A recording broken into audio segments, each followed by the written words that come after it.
हरे कृष्ण जय राधे जय गोविंद जय गोपाल जय गिरिधारी लाल। जड़ जगतिर समग्र साधु गुरु वैष्णव चरणे আমার শতকোটি দণ্ডবোধ প্রণতি জ্ঞাপন করি। আজ এই শুভ সন্ধিক্ষণে জড় জগতের সমগ্র সাধুগুরু বৈষ্ণবদের সাথে নিয়ে কিছু ভাগবতীয় কথা, কিছু কৃষ্ণ কথা আলোচনা করার জন্য আজ এসেছি। তো শুরু করছি আজকের ভাগবতীয় কথার আসর।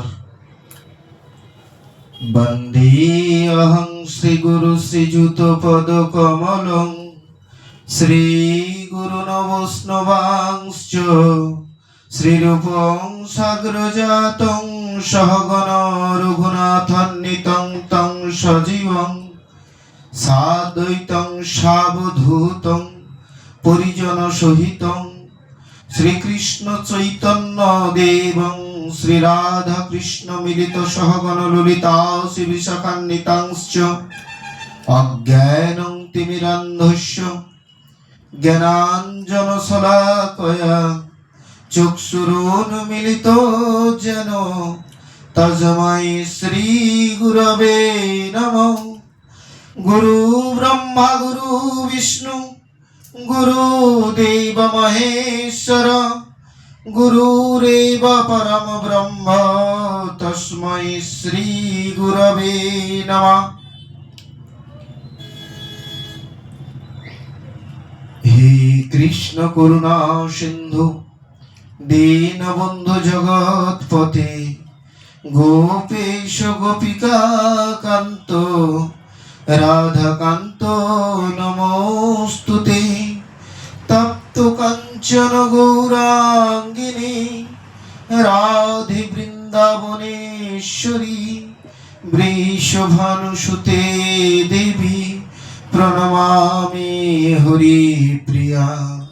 বৃন্দাবৈ তুলসী দেব্যৈ প্রিয়া ওই কেশবসচ কৃষ্ণ ভক্তি প্রদে দেবী সত্যবর্তৈ নমো নমো। নমো নলিন নেত্রায় বেণুবাদ্য বিনোদিনে রাধাধর সুধা পান শালিনে বনমালিনে রাধা রাসেশ্বরী রম্যাং গোবিন্দ মোহিনী পরং বৃষভানুসুতাং দেবী প্রণমামি হরিপ্রিয়াং।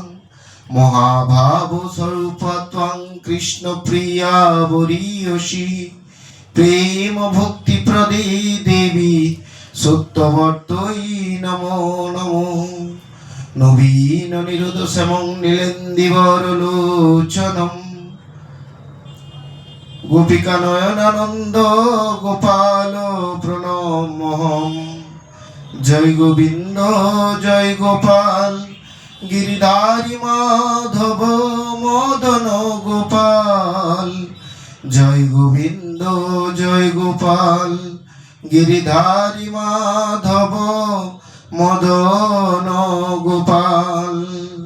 বাঞ্ছা কল্পতরুভ্যশ্চ কৃপা সিন্ধু ভৈব চ পতিতানাং পাবনেভ্যো সমগ্র সাধু গুরু বৈষ্ণবেভ্যো নমো নমো। জয় জয় শ্রী রাধা মাধবের জয় হোক। তমাদি দেবং করুণা নিধানং তমাল বর্ণম সহিতাবরণম অপার সংসার সমুদ্র সিতুং ভজামহি ভাগবত স্বরূপম। মূকং করোতি বাচালং পঙ্গুলং আয়তে গিরি যৎকৃপাতমহং বন্দে পরমানন্দ মাধবম। নারায়ং নমস্কৃত্যং নরচৈব নরোত্তমং দেবীং সরস্বতী ব্যাসং ততো জয়মুদীরয়েৎ। ওং নমো নারায়ণায় ওং নমো নারায়ণায় ওং নমো নারায়ণায় ওং নমো নারায়ণায়। শ্রীকৃষ্ণ কৃষ্ণ চৈতন্য প্রভু নিত্যানন্দ শ্রী অদ্বৈত গদাধর শ্রীবাসাদি গৌর ভক্ত বৃন্দ। হরে কৃষ্ণ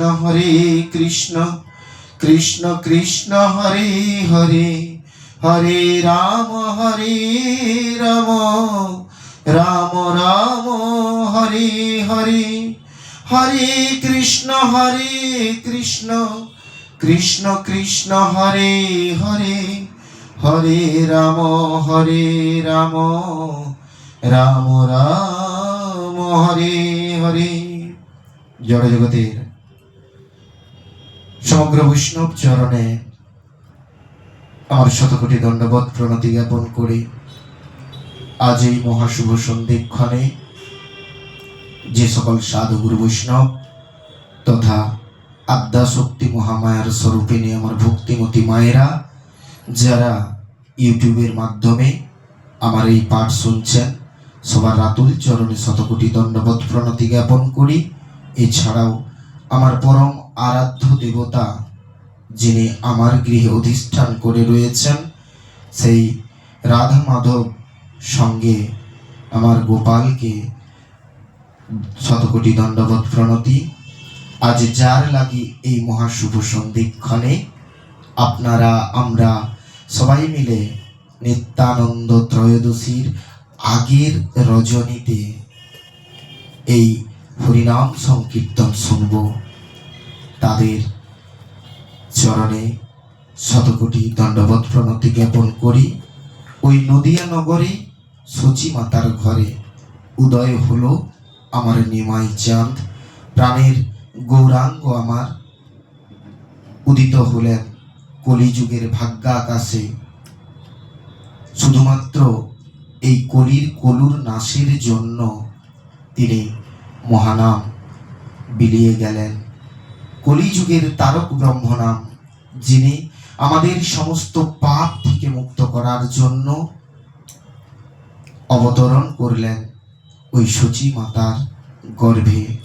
সেই গৌরাঙ্গ মহাপ্রভুর রাতুল চরণে আমার শতকোটি দণ্ডবত প্রণতি জ্ঞাপন করি। আগামীকাল নিত্যানন্দ ত্রয়োদশী। এই যে নিত্যানন্দ ত্রয়োদশী আমরা উদযাপন করব আমাদের পরম আরাধ্য নিত্যানন্দের জন্মদিবস। আমরা তো সাড়ম্বরে সবাই মিলে গৌরাঙ্গ মহাপ্রভুর জন্মদিন পালন করে থাকি। আর সেই গৌরাঙ্গ মহাপ্রভুকে যদি খুশি করতে হয়, যদি গৌরাঙ্গ মহাপ্রভুকে পেতে হয়, তাহলে আমাদেরকে আগে নিত্যানন্দের চরণ ধরতে হবে। কারণ এই নিত্যানন্দ মহাপ্রভুই আমাদেরকে গৌরাঙ্গ মহাপ্রভুর কাছে নিয়ে যাবেন। তাই নিত্যানন্দ ত্রয়োদশীর জন্য সমগ্র সাধু গুরু বৈষ্ণবকে শত শত শুভেচ্ছা, দণ্ডবত প্রণাম।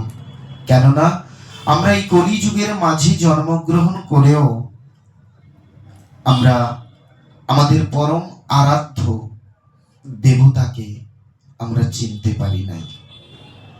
কেন না এই পরম আরাধ্য দেবতা যিনি নিজের কষ্ট করে আমাদের কলিযুগের মানুষের জন্য মহানাম দিয়ে গিয়েছিলেন। আর এই মহানামের ফলে কি হয়? এই মহানামের ফলে পাপ তাপ সব দূরীভূত হয়। আমাদের মন খুবই চঞ্চল, এই কলি যুগের মানুষের আমাদের মন চঞ্চল। কেন না আমরা কোনো কাজ সঠিকভাবে এক মনে করতে পারি না। যদি আমরা বাড়িতে বসে কৃষ্ণ নাম করতে পারি, বা যদি বাড়িতে বসে কৃষ্ণ নাম করতে বসি, তাহলে বাড়ির যে কেউ সদস্য পিছন থেকে ডেকে উঠবে। কেউ বলবে যাও বাজারটা করে নিয়ে এসো, কেউ বলবে বাবা আমি স্কুলে যাব, আমার পড়াটা ঠিক মতো হয় নাই। কেউ বলবে, ওরে পুত্র, আমার সময়ের ওষুধটা আমরা পাই নাই। তাহলে হে জড় জগতের মানুষ, হে জড় জগতের সাধুগুরু বৈষ্ণব, আমরা মন দেব কোথা থেকে? কারণ আমাদের এই যে দেহ পঞ্চ ইন্দ্রিয় দ্বারা পরিচালিত আর ষড়রিপুর দ্বারা বশীভূত। চক্ষু কর্ণ নাসিকা জিহাতক, এই পঞ্চ ইন্দ্রিয়, আর ষড়রিপু কাম ক্রোধ লোভ মদ মোহ মাশ্চর্য। তাহলে আমাদের লোভ, আকাঙ্ক্ষা, কামনা, বাসনা এগুলো যত দিন দিন বাড়তে থাকবে, তত গোবিন্দের কাছ থেকে আমরা দূরে সরে যাব। কারণ যিনি এই জড় জগতের আলো আমাদেরকে দেখালেন, যদি পিতামাতার মিলনের ফলে আমাদের জন্ম হতো, তাহলে এত হাজার হাজার মা পাথরে মাথা করত না।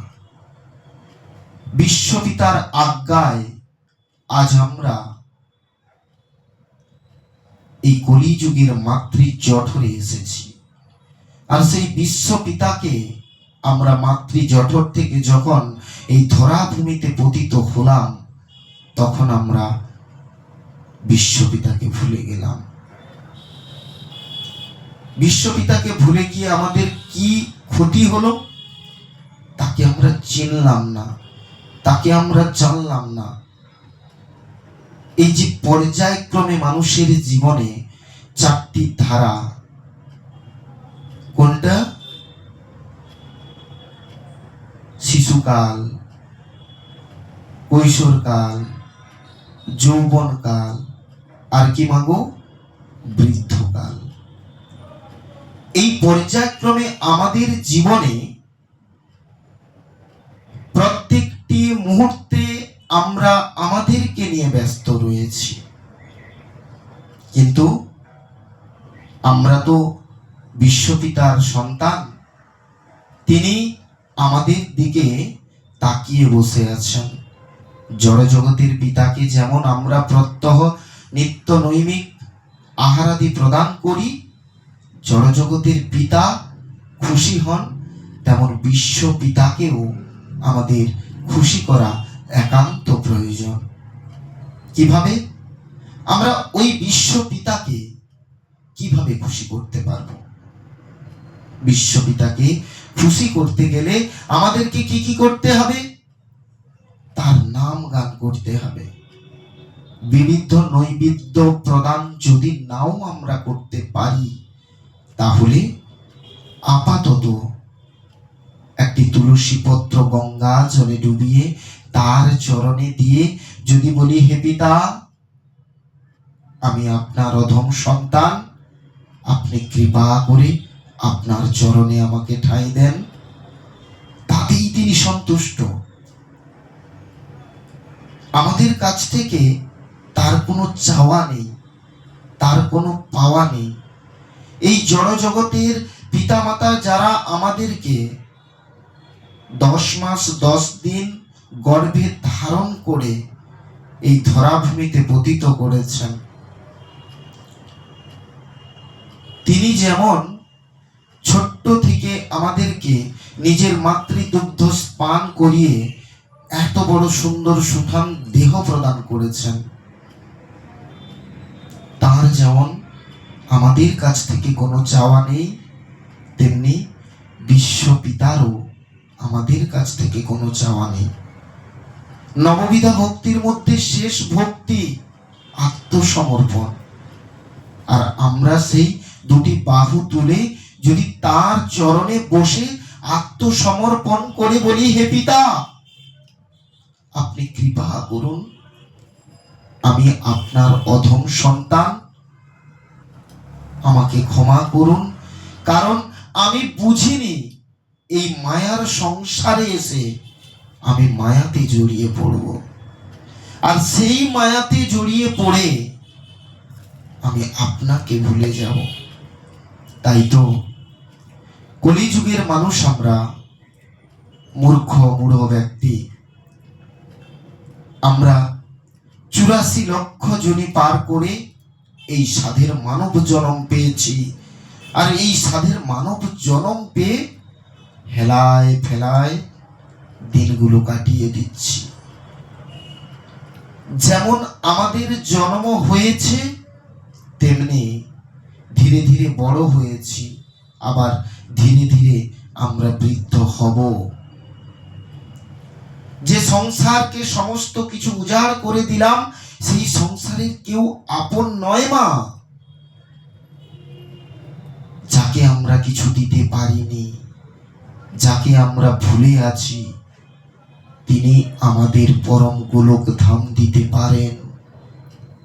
তাই এই সংসারকে গৌণ ভেবে, গোবিন্দ চরণকে মুখ্য ভেবে আমরা যদি গোবিন্দের চরণাশ্রিত হই, তাহলেই তো আমরা সুন্দরভাবে এই 84 লক্ষ জন্মের পরে আমরা ওই গোলক ধামে, মানব জন্ম পেয়ে গোলক ধামে যেতে পারি।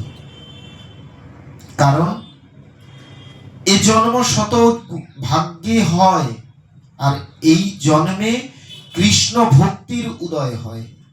তাই তো মাগো, আমরা যেখানেই যাই, সাধু সঙ্গ সর্বশাস্ত্রে কয়, সাধু সঙ্গ লওয়া মাত্র সর্বসিদ্ধি হয়। নিতাই গৌর প্রেমানন্দে হরি হরি বল। সাধু সঙ্গ করতে হবে, কারণ সাধু সঙ্গ করলে, বৈষ্ণব সঙ্গ করলে আমরা ভগবানের পথের পথিক হতে পারবো। আর ভগবানের পথের পথিক হলে তবে গিয়েই আমরা ওই গোলক ধামে যেতে পারবো, যদি ভগবান কৃপা করেন।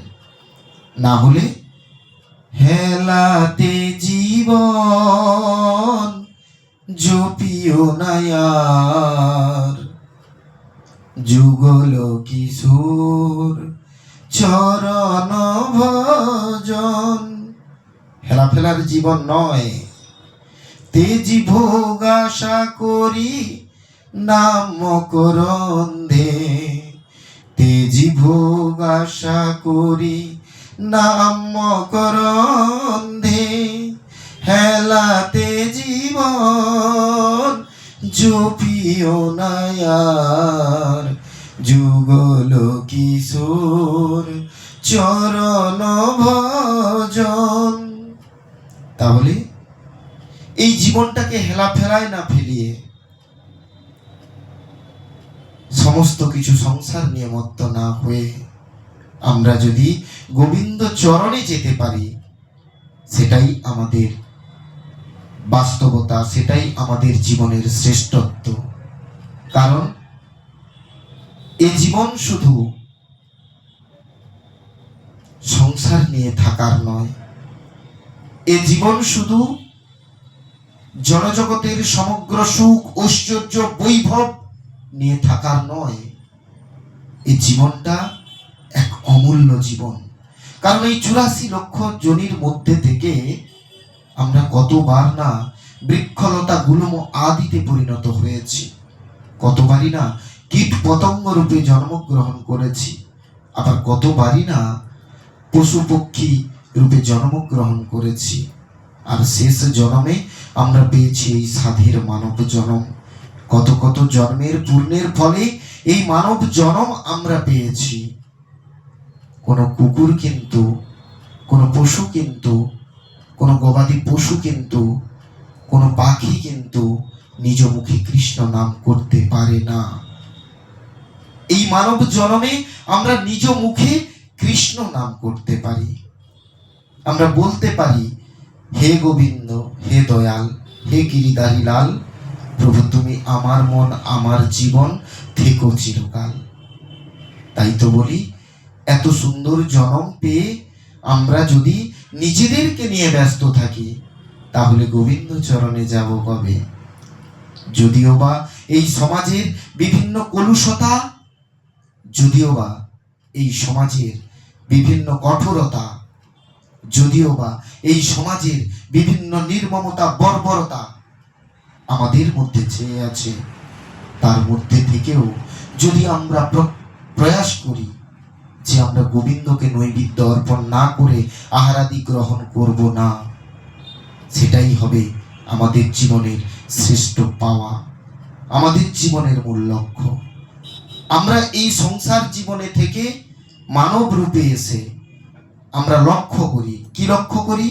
আমাদের জীবনের পরম লক্ষ্য। কেউ মনে করে আমি একটা বৃহৎ অট্টালিকা বানাবো, কেউ মনে করে, কারো লক্ষ্য আবার ব্যাংকে বেশ কিছু টাকা জমানো, কারো লক্ষ্য বেশ কিছু সম্পত্তি ক্রয় করা। কিন্তু এত সব করেও হবেটা কি? এসেছি একা, যাব একা, পথিমধ্যে অনেকের সঙ্গে হবে দেখা।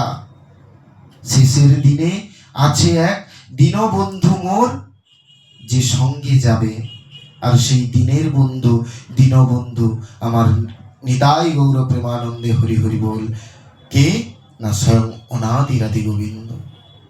তাহলে তাকে নিয়ে, তার চরণে নিজেকে সমর্পিত করে খাও কৃষ্ণ, বলো কৃষ্ণ, দেখো কৃষ্ণ, শোনো কৃষ্ণ, কৃষ্ণময় জীবন যদি করতে পারি,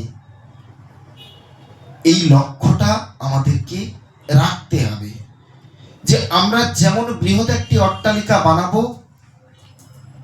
ঐশ্বর্য, প্রাচুর্য, মাধুর্যের মধ্যে দিয়ে আমরা সংসার জীবন অতিবাহিত করব, তার সঙ্গে সঙ্গে আমাদেরকে এই জায়গাটাও মনে রাখতে হবে যে আমরা অনাদিরাদি গোবিন্দের চরণে নিজেকে সমর্পিত করব। কারণ তার লীলা খেলাটাই আমাদের জীবনে পরিলক্ষিত হয়। সত্য যুগে হরি নারায়ণ রূপে এসেছিলেন, ত্রেতাতে রামচন্দ্র রূপে এসেছিলেন, আবার দাপরে স্বয়ং শ্রীকৃষ্ণ ভগবান রূপে এলেন, আর কলিতে গৌরাঙ্গ মহাপ্রভু রূপে আমাদেরকে এই কলি যুগের পাপ তাপ থেকে নিষ্কৃতি পাওয়ার জন্য আমাদেরকে কি দিয়ে গেলেন? 16 নাম 32 অক্ষর, হরে কৃষ্ণ কৃষ্ণ কৃষ্ণ হরে হরে, হরে রাম রাম রাম হরে হরে। এই 16 নাম 32 অক্ষরের মধ্যে যে তত্ত্ব লুকিয়ে রয়েছে, আমরা সাধু গুরু বৈষ্ণবরা হয়তো তার কিয়তংশ এখনো পর্যন্ত জানি না। আমরা অজ্ঞানের অন্ধকারে আজ ডুবে মরছি, কারণ আমাদের এই দুটি নয়ন থাকতে থাকতে আরো একটি নয়ন যে রয়েছে সেটাই আমরা জানি না। যদি গোবিন্দের কৃপা হয়, যদি রাধা মাধবের কৃপা হয়, যদি গৌরাঙ্গ মহাপ্রভুর অপার করুণা হয়, তাহলেই এই তৃতীয় নয়ন দিয়ে আমরা দর্শন করতে পারবো ওই গোবিন্দকে, ওই বিশ্বপিতাকে, ওই পরম আধ্যা দেবতাকে, আর আমাদের জীবনের স্রষ্টাকে। আমাদের এই যে মানব জীবন, এই মানব জীবনের মধ্যে কি রয়েছে? আমরা পেয়েছি সুন্দর সুঠাম এক শরীর, চক্ষু, কর্ণ, নাসিকা, জিহা, ত্বক, এইসব নিয়েই আমাদের তো এই মানব শরীর। কিন্তু এই শরীরটা কি আদৌ শরীরের জায়গায় আছে? যে শরীরের মধ্যে, যে দেহের মধ্যে দাদুর সঙ্গে তিলক সেবা নেই, সেই দেহকে দেহ বলে না। যেই কর্ণের মধ্যে কৃষ্ণ নাম আমরা শ্রবণ করি না, ওই কর্ণকে কর্ণ বলে না। যে নয়নে আমরা গোবিন্দ চরণ, গোবিন্দের রূপ ও মাধুর্যকে দর্শন করি না, ওই নয়নকে নয়ন বলে না। যে নাসিকা, যার দ্বারা আমরা শ্বাস প্রশ্বাস নিই, সেই নাসিকার দ্বারা যদি বাড়িতে পুজো অর্চনা, ধূপ ধুনার গন্ধ, ফুলের সুন্দর সুগন্ধ, গোবিন্দের শরীরের যে গন্ধ, তা আমরা যদি অনুভব না করি, সে নাসিকা নাসিকা নয়। আর যে জিহাদ দ্বারা আমরা কথা বলি, বাক্যালাপ করি, সেই জিহাতে যদি না কৃষ্ণ নাম উচ্চারিত হয়, তাহলে সেই জিহাই নয়। দুটি বাহু, যে দুটি বাহু আমরা পেয়েছি, গোবিন্দের নিত্য নৈমিক সেবা যদি না করি, তাহলে সে দুটি বাহু নয়। যে দুটি চরণ পেয়েছি, ওই চরণে যদি না আমরা তীর্থ ভ্রমণ করি, তাহলে সে চরণ নয়। তাই তো জড়জগতের সাধু গুরু বৈষ্ণব এবং আদ্যা শক্তি মহামায়া স্বরূপিণী আমার ভক্তিমতী মায়েদের কাছে আমার স্বনির্বন্ধ অনুরোধ, আমরা যারা এই কলিযুগের মাঝে এত সুন্দর দেহ পেয়েছি, এইটা গোবিন্দ চরণে আমাদেরকে লাগাতে হবে। এই গোবিন্দ চরণে যদি আমরা আমাদের এই শরীরটাকে লাগাই, তাহলে আমরা কি করব না, গোবিন্দের প্রিয় পুত্র হতে পারব, বিশ্বপিতার পুত্র হতে পারব। কারণ এ জড়জগতের অনেকে আছে, আমরা যারা প্রতিযোগিতা করি, কে কার সংসারে ভালো, কে কার সংসারে খারাপ, প্রতিবেশীদের সঙ্গে হিংসা বিদ্বেষ লড়াই মারামারি করি এক টুকরো জায়গা নিয়ে। কারণ ওই জায়গাটা আমার বলে পরিলক্ষিত হবে দুদিন পরে, যদি আমি কায়েম করতে পারি।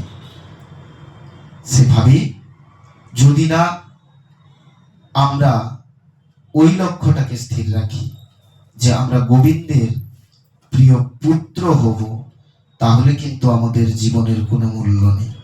আর আজকের আলোচ্য বিষয় এই যে মহানাম, হরে কৃষ্ণ কৃষ্ণ কৃষ্ণ হরে হরে, হরে রাম রাম রাম হরে হরে। এই নাম করলে কি হয়? এই যে 16 নাম 32 অক্ষর, যখন কোনো ব্যক্তি শিশুকাল থেকে যৌবনকাল থেকে বৃদ্ধ বয়স পর্যন্ত জীবন অতিবাহিত করে, যখন সংসারের অভাব অনটনের মধ্যে দিয়েও নিজের সুখ শান্তিকে বিসর্জন দিয়ে নিজেকে একদম নিঃস্ব করে সংসারে উন্নতির জন্য সমগ্র জীবনকে উৎসর্গ করে, তেমনি আজ যারা অক্লান্ত পরিশ্রম করে সংসারকে টেনে নিয়ে যাচ্ছেন, এই সংসারে আপনাদের কে আপন? কেউ না। হরিনাম সংকীর্তন কি করে? যদি কোনো ব্যক্তি, ছোট্ট একটি গল্প রয়েছে, আমি বলবো একটু বাদে, যদি কোনো ব্যক্তি খুব নিষ্ঠুরতা থাকে তার মধ্যে, দয়া প্রেম ভক্তি কোনো কিছু না থাকে, তাহলে এই নামের মাহাত্ম্য কি না, এই নামের মাহাত্ম্য যদি সে কর্ণে শ্রবণ করে, 16 নাম 32 অক্ষর, হরে কৃষ্ণ কৃষ্ণ কৃষ্ণ হরে হরে, হরে রাম রাম রাম হরে হরে, ধীরে ধীরে তার মনের পরিবর্তন হবে। যদি কোনো ব্যক্তি কুপথে চলে যায়, তাহলে সাধু সঙ্গ আর হরিনাম সংকীর্তনের আসরে যদি ধীরে ধীরে যায়, তাহলে সে নিজেকে পরিবর্তন করতে পারবে, নিজের উচ্ছৃঙ্খল জীবনকে একটা সিস্টেম এর মধ্যে দিয়ে নিয়ে যেতে পারবে। তাই একটি গল্পের কথা মনে পড়ে গেল, যেটা না বললে নয়। প্রত্যন্ত গ্রামে স্বামী স্ত্রী দুজনে বসবাস করতেন। স্ত্রী ভক্তি পরায়ণা, অভাবের সংসার, আর স্বামী ঠিক তার বিপরীত, ভগবানকে মানে না।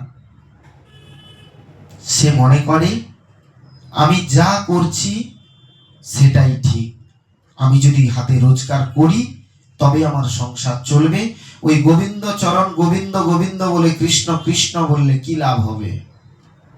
তাই সে বেছে নিয়েছে সংসার চালানোর জন্য চৌর্যবৃত্তি। প্রত্যহ সারাদিন বাড়িতে থাকে, আবার সন্ধে হলে সে চৌর্যবৃত্তি করতে বেরিয়ে পড়ে। আর এই যে চৌর্যবৃত্তি করতে বেরিয়ে পড়ে, একদিন যায়, দুদিন যায়, সংসার খুব ভালোই চলে। চৌর্যবৃত্তি করে করে করে করে সংসার টেনে টেনে নিয়ে যাচ্ছে। আর এদিকে তার স্ত্রী তাকে বারে বারে বোঝানোর চেষ্টা করছে, হ্যাঁ গো দেখো, তুমি তো আমার স্বামী, আজ আমাদের অভাবের সংসার, আর তোমাকে এতবার বলা সত্ত্বেও তুমি চৌর্যবৃত্তিটা ছাড়ছ না। ভগবান অনাদির আদি গোবিন্দ তোমাকে তো হাত দিয়েছে, পা দিয়েছে, এত সুন্দর শরীর দিয়েছে, দেখো তুমি রোজগার করো এবং তার থেকে যা অর্থ অর্জন হবে সেই অর্জিত অর্থের দ্বারা আমরা আমাদের সংসার এবং দিন জীবনযাপন করব। সঙ্গে সঙ্গে স্বামী বলছে, আমি একদিন চৌর্যবৃত্তি যদি বন্ধ করে দেই, তোমার কালকে উনুনে তাপ উঠবে না, অর্থাৎ হাঁড়ি চড়বে না। বলে কেন তুমি চৌর্যবৃত্তি করতে যাবে, চুরি কেন করবে? তোমার তো চুরি করার দরকার নেই, তুমি হাতে রোজগার করো, পরিশ্রম করো, আর সেই পরিশ্রমের অর্থ দিয়ে নিজের সংসার অতিবাহিত করো। দেখবে মানুষের চোখেও তুমি ভালো হবে। সবাই তো ধীরে ধীরে জেনে যাচ্ছে তুমি চৌর্যবৃত্তি করে সংসার চালাচ্ছ, জানো তোমার অসুবিধা কি। এই বলে যতবারই স্ত্রী বাধা দেয়, তার কোনো কথা না শুনে চৌর্যবৃত্তি করতে যায়। একদিন রাতে চৌর্যবৃত্তি করতে গেছে, বেরিয়ে গেছে, দেখে এসেছে দিনের বেলা চতুর্দিকে ঘুরে বেড়ায় কার বাগানে কি রয়েছে, যেটার দ্বারা সে চুরি করবে সেই বস্তু চুরি করে আবার বাজারে নিয়ে গিয়ে বিক্রি করে তার থেকে অর্জিত অর্থ নিয়ে এসে স্বামী স্ত্রী দুজনে সংসার অতিবাহিত করবে, জীবন যাপন করবে। আর এদিকে তার স্ত্রী খুব বিবেকবান, যে তুমি চৌর্যবৃত্তি করে আনছো, আমার স্বামী চৌর্যবৃত্তি করে আনছে, আর সেই চৌর্যবৃত্তির অর্থ দিয়ে আমি গোবিন্দকে সেবা দান করি। মনের মধ্যে খুব দুঃখ, খুব যন্ত্রণা, খুব কষ্ট, যে গোবিন্দকে আমি সেবা দান করি চৌর্যবৃত্তির পয়সায়, আমার দ্বারা সম্ভব হচ্ছে না। প্রত্যেক দিন যখন গোবিন্দের চরণে নিজে নৈবেদ্য অর্পণ করতে যায়, ঝরঝর করে কাঁদে আর বলে, হে প্রভু, হে দয়াময়, হে কৃপাময়, তুমি কৃপা করে আমার স্বামীকে ওই চৌর্যবৃত্তি থেকে ফিরিয়ে এনো। আমার আর কিছু চাইবার নেই তোমার কাছে। আমি তো কোনোদিন তোমার কাছে চাইনি যে আমি রাজ ঐশ্বর্য ভোগ করব। আমি তোমার কাছে শুধু করজোড়ে বিনম্র প্রার্থনা করে গেছি যে আমার স্বামী যেন ওই চৌর্যবৃত্তির অর্থের টাকায় যাতে সংসার না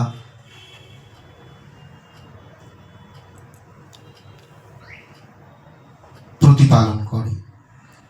আমি কোনোদিন চাইনি আজকে মা হওয়ার সুখ আমার নেই। হে প্রভু, হে দয়াময়, কৃপা করে আমার স্বামীকে পথ দেখাও। এভাবেই দিন যায়। আর এদিকে তার স্বামী একদিন যেমন প্রত্যেক দিন চুরি করতে বেড়ায়, তেমনি একদিন চুরি করতে গেছে। হঠাৎই ওই চুরি করতে গিয়ে গ্রামের মানুষের কাছে ধরা পড়ে গেছে, বেদম প্রহার করছে। আর যখনই বেদম প্রহার করছে, তখন স্ত্রী গিয়ে ওই গ্রামের মোড়লের পায়ে ধরে বলছে, শুধু আমার দিকে তাকিয়ে আজকে আমার স্বামীকে আপনারা ক্ষমা করুন, আমি চেষ্টা করব আর কোনোদিন যাতে ও কারো কোনো দ্রব্যে না বলে হাত দেয়। বেদম প্রহার করার পরেও যখন স্ত্রীর অনুরোধে স্বামীকে ওই গ্রামের মানুষ ছেড়ে দিল, স্ত্রী ঝরঝর করে কাঁদছে আর গোবিন্দকে জানাচ্ছে, হে প্রভু, এই মানব জীবনে তুমি আর কত কষ্ট দেবে? আমি বাবার ঘরে না পেয়েছি শান্তি, না পেয়েছি সুখ, আর এমন একজনকে আমার সঙ্গে দিলে, যার সঙ্গে আমি সারা জীবন অতিবাহিত করব, সেও আজ চোর হিসাবে সকলের কাছে দাগি হয়ে গেল। এই বলে কাঁদছে আর স্বামীকে ধরে ধরে বাড়িতে নিয়ে আসছে। এদিকে স্ত্রী কি করে? প্রত্যেক সপ্তাহে সাপ্তাহিক একদিন ওই গ্রামের এক কৃষ্ণ মন্দিরে ভাগবত পাঠের ব্যবস্থা করা হয়। সপ্তাহের একদিন গ্রামের মানুষ সবাই মিলে শ্রীমদ্ ভাগবত শাস্ত্র পাঠ করেন এবং ওই ভাগবত শাস্ত্রের মধ্যে ভগবানের লীলা রস আস্বাদন করার চেষ্টা করেন। এই করতে করতে স্ত্রী যায় আর দিন যায়। ভাগবত পাঠ শেষ হলে ওখানে যে প্রসাদ দেওয়া হয়, সেই প্রসাদ স্ত্রী পাত্রে করে নিয়ে এসে স্বামীকে দেয় আর স্বামী ওই প্রসাদটা খায়। এভাবেই দিন চলতে থাকে। হঠাৎই ওই গ্রামের ওই ভাগবত পাঠের কৃষ্ণ মন্দিরে বাৎসরিক অনুষ্ঠান। প্রত্যেক বাড়ির থেকে যে যেমন পেরেছে সাহায্য করে স্বয়ং অনাদির আদি গোবিন্দের চরণে নৈবেদ্য অর্পণ করে সবাই মিলে প্রসাদ পাবে আর হরিনাম সংকীর্তনে সবাই মেতে উঠবে। কি আনন্দ সবার যে আজ গোবিন্দের চরণে আমরা সেবা দিয়ে প্রসাদ পাব। এই সময় ওই গৃহবধূটিও নৈবেদ্য অর্পণ করার জন্য কিছু অর্থ সাহায্য করলেন। এদিকে দিনক্ষণ স্থির হয়ে গেল। কৃষ্ণ মন্দিরের উৎসব। মনের মধ্যে কষ্ট যন্ত্রণা নিয়ে বসে রয়েছে যে আমি যদি আমার স্বামীকে বলি, চলো না আজ সবাই মিলে যাই, ভগবানের নাম গান শ্রবণ করি, হরিনাম সংকীর্তনে যুক্ত হই এবং ভগবানের উচ্ছিষ্ট প্রসাদ আমরা পাই। এই কথা বলছে আর স্বামী যে চোর, সে বসে বসে বলছে, হরিনাম সংকীর্তনে যদি আমি যাই, আমাকে দেখে মানুষ মুখ ঘুরিয়ে নেবে আর তোমাকে অসম্মান করবে। দেখেছো যে একটা চোরকে নিয়ে এসছে আমাদের মন্দিরে, যাও যাও এখান থেকে সরে যাও। স্বামীর এই বক্তব্য শুনে স্ত্রী বলছে, চলো না। বলবে, একবার বলবে, দুবার বলবে, দোষ তো তুমি করেছো, শুনতে তো তোমায় হবেই। চলো তুমি আমি দুজনে মিলে আজকে ওই কৃষ্ণ মন্দিরে হরিনাম সংকীর্তনে যোগ দেব এবং প্রসাদ অন্ন গ্রহণ করব। স্ত্রীর কথা না ঠেলতে পেরে গিয়েছে। সবাই হরিনাম সংকীর্তন করছে, এক পাশে ভাগবতের আসর চলছে, আর ওই স্বামী যে চুরি করে সংসার চালাতো, সে কোথায় বসে রয়েছে? সবার পিছনে। সবাইকে, যতজন ওখানে সাধুগুরু বৈষ্ণব উপস্থিত রয়েছেন ওই ভাগবত পাঠের স্থলে, সবাইকে মাল্য চন্দন করা হচ্ছে। পূজারী মহাশয়, যিনি পূজক ছিলেন, তিনি সবাইকে মাল্য চন্দন করছে যে দেখো আজ ভাগবতের এই আসরে যতজন এসেছেন সবাইকে মাল্য চন্দন দিচ্ছি আমরা।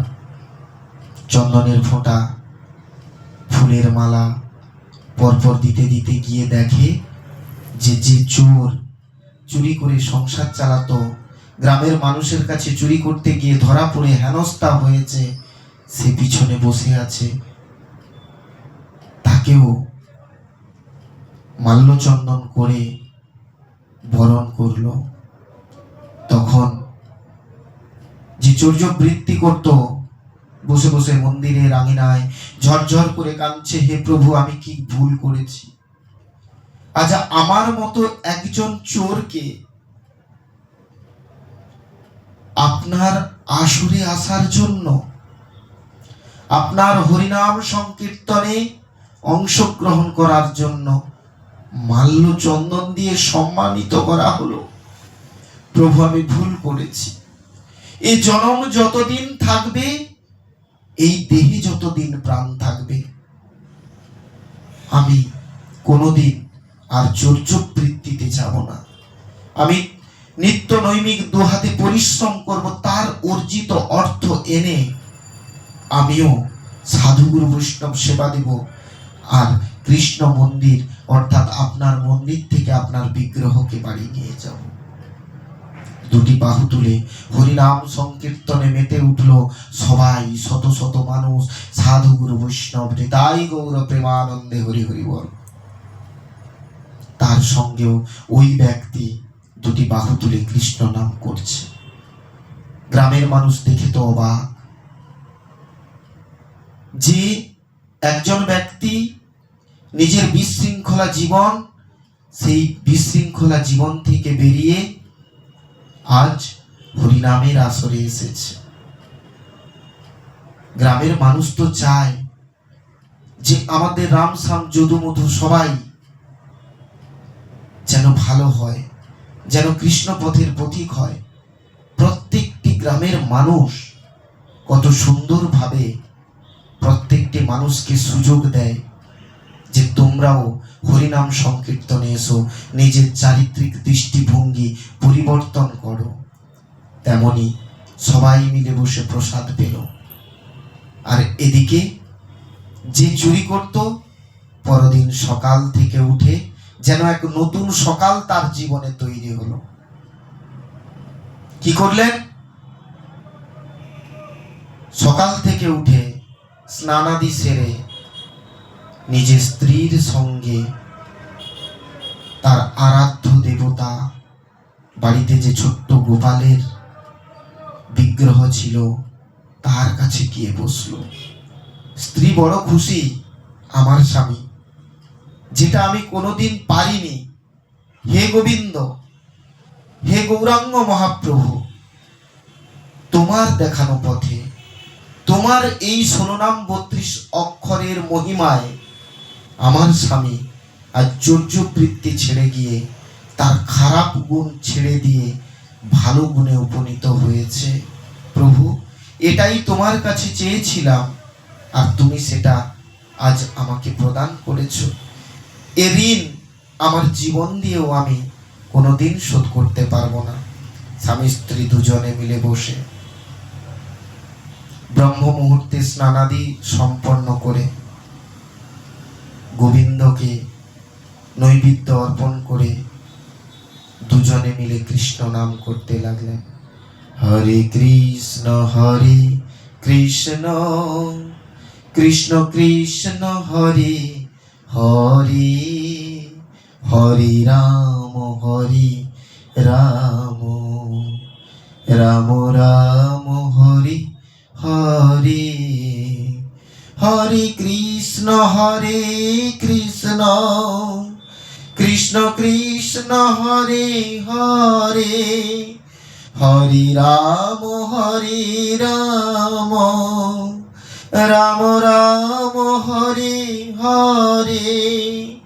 এইভাবে কৃষ্ণ নাম করছে, হরি নাম করছে, দাদার সঙ্গে তিলক সেবা করছে। ধীরে ধীরে ধীরে দিন যায়, এভাবেই মানুষের পরিবর্তন হয়। আজ এই দৃষ্টান্ত আমাদের জীবনে পাথেয় করে আমরা যদি হরিনাম সংকীর্তনে মেতে উঠি, গোবিন্দ চরণে নিজেদেরকে সমর্পিত করি, তাহলে হয়তো আমরা একদিন তার চরণে নিজেদেরকে সমর্পিত করতে পারবো।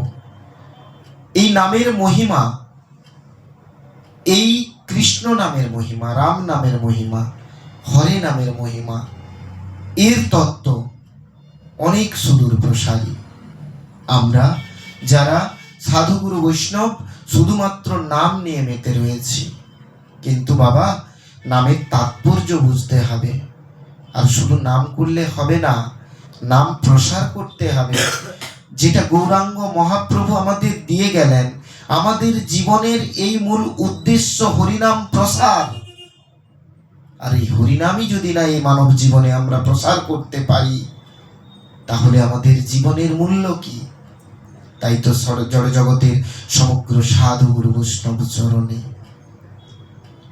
আমাদের শতকোটি বিনম্র প্রার্থনা, হরিনাম সংকীর্তন করুন উচ্চস্বরে, যাতে নিজেরও পূর্ণ লাভ হয় এবং আপনার হরিনাম সংকীর্তন শুনে যাতে যাদের জীবন বিশৃঙ্খলা অবস্থায় চলছে, যারা সংসারের মায়া মোহ এই নিয়ে মেতে রয়েছে, তারাও যেন আপনার নাম গান শ্রবণ করে একদিন কৃষ্ণ পথের পথিক হয়। তাই তো বলছি, সাধুগুরু বৈষ্ণব জড় জগতের মানুষ, সাথে পাঁচে মিলি নিজ দ্বারিতে বসিয়া, কীর্তন করহ সবে হাতে তালি দিয়া। নিজের বাড়িতে ত্রিসন্ধ্যা কালে যদি আমরা আমাদের পুত্র পরিজন, স্ত্রী সবাইকে নিয়ে বসে হাতে তালি দিয়ে হরিনাম সংকীর্তন করি, তাহলে আমরা সুন্দরভাবে গোবিন্দ চরণে ওদেরকে নিয়ে যেতে পারবো এবং আরো সুন্দরভাবে আমরা আমাদের জীবনকে গোবিন্দ চরণের দিকে ধাবিত করতে পারবো। তাই আগামী দিন নিত্যানন্দ ত্রয়োদশী, এই নিত্যানন্দ আমরা যে বলি রাধা নাম, রাধাকে আমরা যদি ডাকি তবে আমরা কৃষ্ণকে পাবো, আর আমরা নিতাই ঠাকুরকে যদি ডাকি তাহলে আমরা গৌরাঙ্গ মহাপ্রভুকে পাবো। কারণ তিনি আমাদের জীবনের মূল স্রষ্টা, তিনি মহামন্ত্র দিয়ে গেলেন। আর নিজে এত কষ্ট সহ্য করেও তিনি যে নাম প্রসার দিয়ে গেলেন, সেই নামে আমরা ডুবতে পারবো। তাই জড়জগতের সাধুগুরু বৈষ্ণবকে বলি যে এই কৃষ্ণ নামের মাহাত্ম্য একদিনে বলে বোঝানো হবে না। এই কৃষ্ণ নামের মাহাত্ম্য বলতে গেলে শত শত দৃষ্টান্ত রয়েছে। একটি দৃষ্টান্তের মাধ্যমে আপনাদের কাছে ইউটিউবের মাধ্যমে আমার যৎ সামান্য বক্তব্যের দ্বারা ভগবানের লীলারস, তার মুখ নিঃসৃত বাণী প্রসার করার জন্য প্রয়াস করলাম। তাই পাশে থাকবেন সবাই মিলে, কারণ এই কৃষ্ণ নাম একার দ্বারা তো হয় না। জড়জগতের যতজন আমরা রয়েছি, ধীরে ধীরে ধীরে ধীরে এই মহানাম প্রসারের জন্য সবার সহযোগিতা লাগবে। তাই সবাই মিলে সহযোগিতা করে এই সুন্দর মুহূর্তটাকে আমাদের জীবনের স্মৃতি করে রাখি। এই ইউটিউব চ্যানেলকে আপনারা সাবস্ক্রাইব করবেন, বেশি বেশি করে শেয়ার করবেন, লাইক করবেন এবং কমেন্ট করবেন জয় শ্রী রাধে বলে। কারণ যত কমেন্ট পাবো, যত সাবস্ক্রাইব পাবো এবং যত লাইক পাবো, তত ভাববো যে আমি আপাতত জড়জগতের মানুষকে এই মূঢ়মূর্খ নরকের কীট হিসাবেও আমি কিছু আপনাদেরকে দিতে পারলাম। নিতাই গৌর প্রেমানন্দে, হরি হরি বল। হরে কৃষ্ণ, জয় রাধে, জয় জয় শ্রী রাধা মাধব। হরে কৃষ্ণ কৃষ্ণ কৃষ্ণ হরে হরে, হরে রাম রাম রাম হরে হরে, হরে কৃষ্ণ কৃষ্ণ কৃষ্ণ হরে হরে, হরে রাম রাম হরি হরে, হরে কৃষ্ণ কৃষ্ণ কৃষ্ণ হরে হরে, হরে রাম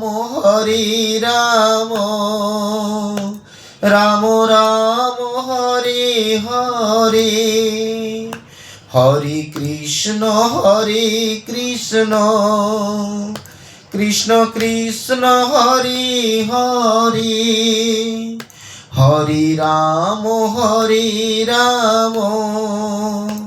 রাম রাম হরে হরে।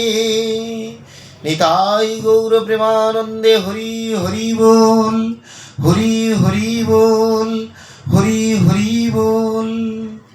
জয় জয় শ্রী রাধে।